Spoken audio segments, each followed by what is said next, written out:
TDP నాయకులు బరి తెగించారంటే బరి తెగించారనే చెప్పొచ్చు.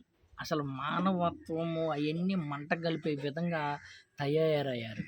మామూలుగా గాదు. పాపం రాష్ట్ర సీఎం, మాజీ సీఎం గారి మీదనే విషం జిమ్ముతో 2019 నుంచి గెలిచిన కానించి పాపము 2024 దాకా మళ్ళీ టీడీపీ పార్టీ గెలిచిన దాకా విషం చిమ్మి జగన్మోహన్ రెడ్డి గారి మీద విషం చిమ్మడమే తప్ప మరొకటి లేనే లేదు. ఛీ అనిపిస్తుంది ఒక్కోసారి. అచ్చెన్నాయుడు దీంట్లో మెయిన్ టార్గెట్ అచ్చెన్నాయుడు.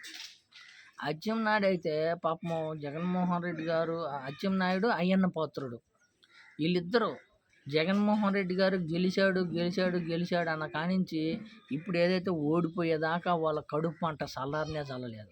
ఇప్పుడు ఓడిపోయిన తర్వాత కానీ ఆయన ఏదైతే గతంలో గెలిచిన తర్వాత అట్నే ఏడ్చారు. ఇప్పుడు ఓడిపోయిన తర్వాత కానీ ఇంకా సావలేదా? జగన్మోహన్ రెడ్డి గారు సావలేదా? జగన్మోహన్ రెడ్డి గారు సత్తేనే ఆంధ్రప్రదేశ్ ప్రజలు బాగుపడతారు. ఆంధ్రప్రదేశ్ ప్రజలు బాగుండాలంటే జగన్మోహన్ రెడ్డి గారు సావాలి. సత్తేనే ఈ ఆంధ్రప్రదేశ్ ప్రజలకి సంతోషం, విముక్తి కలిగిద్ది అనే విధంగా వాళ్ళు మనసులో మాటలన్నీ బయటకు చెప్తున్నారంటే ఎంత దారుణంగా చూడు. ఇంకొక విషయం ఏంటంటే నాకు డౌట్ వచ్చే విషయం, జగన్మోహన్ రెడ్డి గారి మీద కుట్ర ఏదైనా జరుగుతుందా?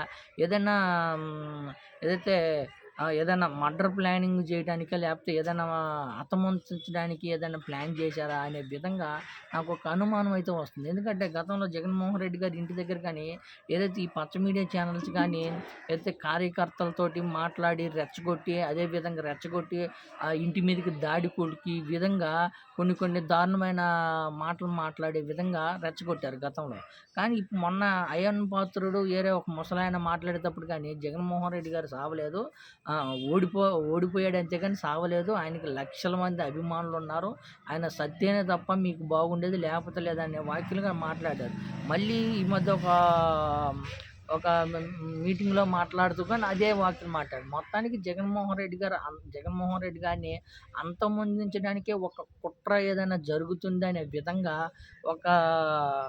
నాకు ఒక అపోహ అయితే మొదలవుతుంది అనిపిస్తుంది. ఒక భయం అయితే నాకైతే అనిపిస్తుంది. ఎందుకంటే జగన్మోహన్ రెడ్డి గారి మీద సీఎంగా ఉన్నప్పుడే రాళ్లతో దాడి చేయించారు. ఇప్పుడు ప్రతిపక్షంలో కానీ లేడు, వరకు నార్మల్గా ఉన్న వ్యక్తి మీద ఎంత విషం చిమ్ముతున్నారంటే మొత్తానికి జగన్మోహన్ రెడ్డి గారిని అంతమొందించడానికి ఏదైనా ప్లాన్ కానీ కుట్ర కానీ ఏదైనా పండే భాగంలోనే ఇలాంటి వాక్యాలు మాట్లాడుతున్నారు, ఇలాంటి దారుణమైన కఠినమైన మాటలు మాట్లాడుతున్నారంటే ఒకసారి చూడండి, ఆలోచించండి. ఎందుకంటే ప్రజలంటే ఎలా అయినా గెలిచిన తర్వాత పరిపాలన అందించకుండా ఇలా కక్ష సాధింపు చర్యగా కక్ష సాధిస్తున్నారే తప్ప మరొకటి లేదని టీడీపీ పార్టీ మరీ దిగజారిపోతుందని మరొకసారి అర్థం చేసుకోవాలి మనం.